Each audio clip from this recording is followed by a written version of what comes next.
এই পাইপ সহ এই কয়েক বস্তা পাইপ সহ মাসুদের লোক এই জায়গায় আটকে দাঁড়ানো মাসুদের লোক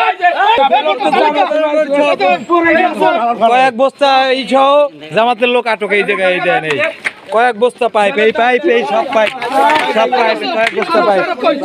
কয়েক বস্তা পাইপ এই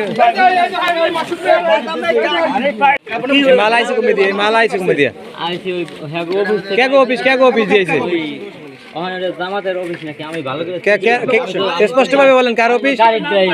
জামাতের কয় নম্বর ওয়ার্ড? এই সুলতানাবাদের এই চৌরাস্তা এই যে দোকানদার বাজার থেকে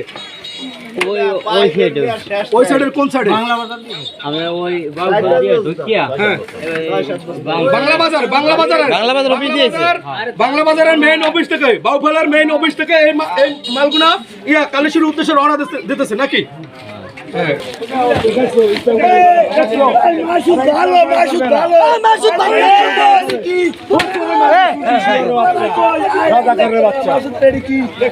গাড়ি আসতেছে তো আমি দূর থেকে তাকায় দেখি যে সাইড থেকে পাইপের কণা বের হয়ে গেছে। তো আমার সন্দেহ হওয়ার পরে আমি গাড়িটাকে ইশারা করলাম যে থামাও গাড়ি থামানোর পরে তো হাত দিয়ে দেখি যে পাইপ।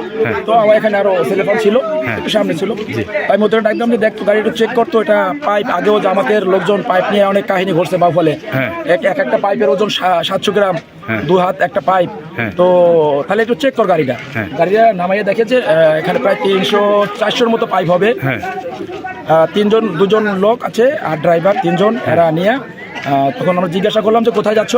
বলে যে এটা নিয়ে আমরা কালীশুরি যাবো। কালীশুরি অফিস থেকে আনছো? জামাতের অফিস থেকে নিয়ে আসছি। এরপরে আমরা এখানে এগুলো নামাই যখন আমরা গাড়ি আটকাইছি, গাড়ি আটকানোর পরে ওই যে ছেলেটা আছে, আমি জানি ওর নাম কি, ও দৌড় দিচ্ছে। দৌড় দেওয়ার পরে মানে ওই পড়ে গেছে। পড়ে দেওয়ার পরে ওরে কেউ গায়ে হাত দিতে দেয়নি, নিয়ে এই যে এখানে আমাদের স্থানীয় চৌকিদার যে আছে রানা, ওর বাসায় নিয়ে আমি আটকাই রাখছি। কেউ ওকে হাতও দেয়নি এবং প্রশাসনের ফোন দিছি। প্রশাসনের ফোন দেওয়ার পরে পুলিশ এখানে চলে আসছে। ভাই এগুলো কি ভাই কেউ বলতে পারবেন দায়িত্বশীল ভাই? এখানে কথা বলবে না কেন? এখানে কিছু হয়েছে, কিছু বলবেন কি আমাদের? বুঝি নাই মানে আমরা জানতে চাই জনগণ কর্তৃক এই যে ব্যালট এই যে নির্বাচনী সামগ্রী নিয়ে যাচ্ছিল, জি এই আমরা জনগণ কর্তৃক আটক করছে। এই যে এই লাঠিও কি নির্বাচনী সামগ্রীর মধ্যে নাকি? সঠিক আমি জানি না, দেখি ওনাগুলো জিজ্ঞাসা করি। এটা কারা, এটা কাদের কাছে পাইছেন? এটা কি আপনাদের কাছে পাওয়া গেছে ভাই? ভাই একটু যদি বলতেন। আপনি আপনার নাম কি ভাই? ভাই আপনার নাম? ভাইজান আপনার নাম? মাইনুল ভাই নাম কি? এটা কিসের মাইনুল ভাই? এগুলো কি ছিল বা কি বিষয় আসা কি? ওই যে আপনার নির্বাচনের ব্যালট, তারপরে যে ভোটার লিস্ট, এগুলো তাই নিয়ে ওই যে আমরা যাইতে নিয়েছিলাম। পরে যে আপনার এই যে এখান থেকে আপনার লোকজন আর কি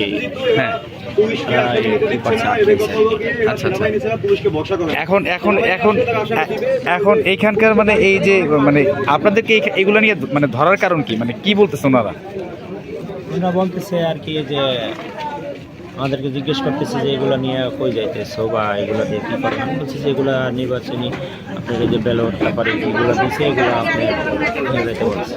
আচ্ছা। মানে এই যে লাঠিগুলো কি আসলে মানে নির্বাচনী উপকরণের মধ্যেই নাকি না? এগুলো দিয়ে আপনার ওই যে বুথ বানায় না, বলছে যেগুলো ওই যে বুথের গাইরে দিয়ে বুথ বানাবে আর কি, খুঁটি হিসাবে বুথের খুঁটি হিসাবে নিচ্ছেন। বসায় রাখছে। এখন আমার কথা হচ্ছে যে এই যে পাইপগুলো আছে, একটা পাইপ দাও, এই যে পাইপগুলো আছে এক একটা পাইপে 700 গ্রাম ওজন, এক একটা পাইপে 700 গ্রাম ওজন এবং 2 হাত এক একটা পাইপ। এই পাইপগুলো নির্বাচনের দিন কি কাজে ব্যবহার করবে এটা সাধারণ জনগণ ভালো করেই জানে। এগুলো তাদের অস্ত্র, এটা অস্ত্র চেয়ে বড়। এর একটা পাইপের বাড়ি আমার মতো ছেলে আমি খেতে পারবো না, কেউ একটা বাড়ি খেতে পারবে না। এই পাইপগুলো দিয়ে তারা নির্বাচনে হাতিয়ার হিসাবে ব্যবহার করবে। এই ব্যবহার করার জন্য এই পাইপগুলো তারা বহন করে নিয়ে যাচ্ছিল এই জামাতের অফিস থেকে কালীশুরিতে। তো এখন আমরা প্রশাসনের কাছে বিচার চাই। তারা সেদিনকেও আমাদের নেতা জননেতা জনাব শহীদুল আলম তালুকদারের গাড়ির সামনে মিথ্যে একটা অপবাদ দিয়ে দাঁড়িয়ে তাকে অপমান করছে। আমরা কিছু বলি নাই। এই জামাতের রাজাকারেরা যা করতেছে এটা বাংলাদেশের জনগণের জন্য মঙ্গল নয়। যাতে করে এদের বিরুদ্ধে যথাযথ ব্যবস্থা নেওয়া হয়, এটাই আমার প্রশাসনের কাছে দাবি। এটা কারা? আমার সমস্যা না, আপনারা আমার শত্রু না, আমিও আপনার শত্রু না। আমাদের ফ্যামিলি আমাদের কাছে জানতে চাইবে না, আমাদের ফ্যামিলি অবশ্যই এনাদের থেকে তোলা হয়েছে। আবার আইছে হ্যাঁ তাদের পক্ষ হইয়া এই ওনাদের